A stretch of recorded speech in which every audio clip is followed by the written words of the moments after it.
The French Revolution. The French Revolution took place in 1789 to 1799. First off, we have to ask ourselves, what is a revolution? Well, a revolution,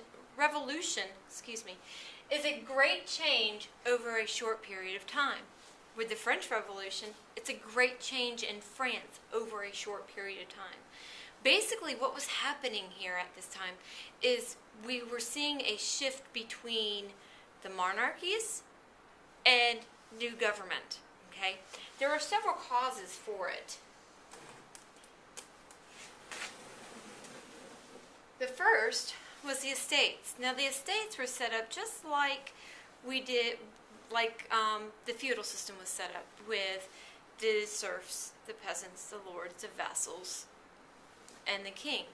Well, in France, they had a feudalistic system, and the estates were the people of France. But you had three different styles of estates. You had, of course, the king, then you had the nobles, and you had the peasants.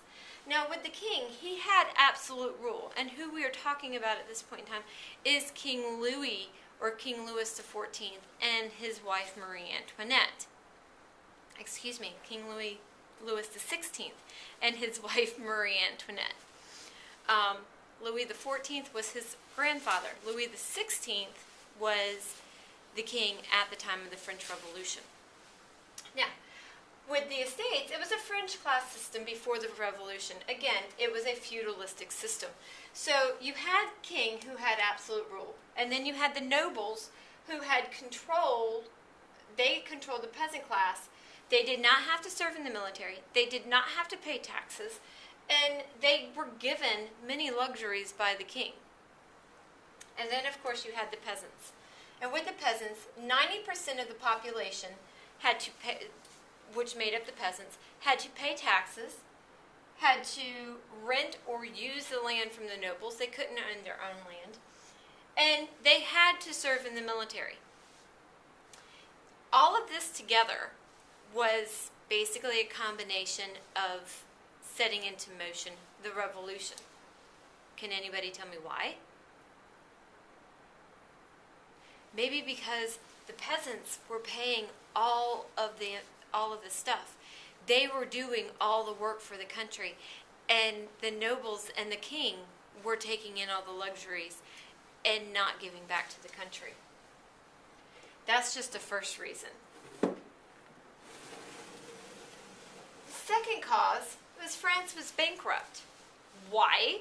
Well, first, there was war. They not only were still rebuilding from the 7 Years' War, but they were also financially supporting the American Revolution. And so they were giving money to the American colonists in support of breaking away from Great Britain at the time. They played a key role in the American Revolution. Then you have the royals. They were raising high taxes on the peasants, who were, of course, the lowest of the class. And then that was only to support their lavish lifestyle. As Marie Antoinette once said, let them eat cake. Meaning, let the guests eat cake. And at that time, cake was an extremely expensive item to have at your table. It could not be an everyday thing like it can be today. And then, of course, you had your bad harvest. France suffered greatly from several seasons of drought and flooding, which destroyed their farming. So how can peasants, who make up 90% of the population, rent the farmland, harvest, and that's where they make their money, and yet having high taxes that they have to pay? They were starving, whereas the royals were thriving, and they were not giving back. They were buying all the luxuries possible and did not think twice about what their country needed.